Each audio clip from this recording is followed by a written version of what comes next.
Today, we're going to get into something pretty fascinating: why some places just feel right. And more importantly, how that feeling is actually one of the most powerful economic forces out there, shaping our world in ways you might not expect. I mean, just think about it for a second. That cozy cafe you always go back to, or that park where you can finally breathe, or even a bustling city square that just makes you feel alive. We've all had that experience, right? But what if I told you that feeling, it isn't some random happy accident? What if it's a deliberate product? And that product has massive economic consequences. So let's unpack how that works. Okay, so what we're really talking about here is a field called the emotional place economy. It's basically a framework for understanding this powerful link between our feelings, the places that spark them, and the economies that grow around them. And look, this isn't just some abstract philosophical idea.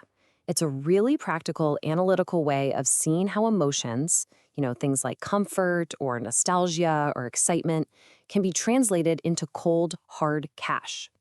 The core idea here asks us to kind of shift our perspective. Stop thinking of emotions as just these personal, internal reactions. Instead, think of a place as a kind of factory. And what are its products? Feelings. And we, the visitors, are the consumers of those feelings. And these intangible products have some very, very tangible results. A place that successfully manufactures a positive feeling, you'll see property values soar, shops get way busier, new investors line up around the block, and tourists just flock in. That vibe, well, it has a very real bottom line.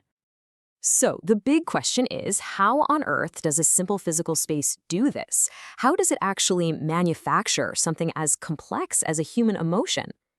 Well, it turns out it happens through four key channels. First up is architectural design. The height of a ceiling or the color of a wall can send all these subconscious messages.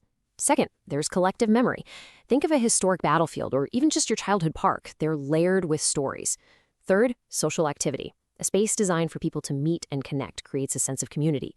And finally, the multi-sensory experience.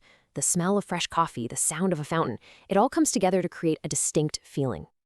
So how does this theory actually translate into real economic impact? Let's look at a concrete, real-world example of this whole thing in action.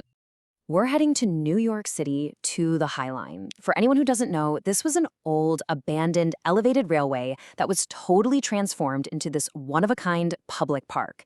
And it wasn't just a new green space. It was an absolute economic game changer. Get this. After the High Line opened, property values in the area right next to it didn't just go up a little bit. They more than doubled, a staggering 103% increase. And that's not even the whole story. This wave of positive feeling, this amazing vibe, it attracted billions with a B of dollars in new private investment, completely revitalizing a part of the city that had been neglected for years. So what was really driving all this? Was it just, adding some trees and a walkway? Or was there something much deeper going on? The economic boom was driven entirely by the feelings the High Line was designed to create: a sense of wonder, the joy of exploration, and this incredible connection to nature, right in the heart of a concrete jungle. That was the product. The billions of dollars, that was just the result. Okay, so this is a really powerful concept, but why is it more important and more relevant today than ever before? Well, we are living in this fascinating paradox. The more connected we all become through our screens, the more we find ourselves craving authentic, real connections in the physical world. Our digital lives are actually making these emotional places even more valuable. So for cities and businesses, really getting this is a huge competitive advantage. Young talent is choosing where to live based on the vibe of a city, not just the job offers. People are developing emotional loyalty to their local coffee shop, just like they do with their favorite brand. And honestly, in a world where so many places look and feel the same, that unique feeling becomes the ultimate way to stand out. So, what does all of this mean for the future of our cities, our towns, and our communities? What we're seeing is a fundamental shift in how we understand value. For centuries, a place's value was tied to its physical stuff, its buildings, its resources. Now, value is increasingly found in the intangible, the experience, the community, the feeling. You see, a place is no longer just a dot on a map. It's an emotional platform. It's a stage that's set for human connection and for making memories.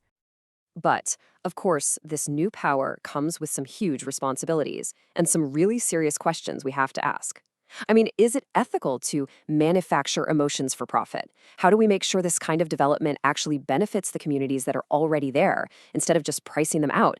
And maybe most importantly, who gets to experience these positive places? How do we avoid creating cities with happy zones for the wealthy and emotional deserts for everyone else? So, as we wrap this up, I want to leave you with a thought. Think about the places that have really, truly shaped your own life story. The places you feel drawn to, the ones you miss when you're away. What feeling do they create in you? And how does that feeling, maybe without you even realizing it, guide the choices you make every single day?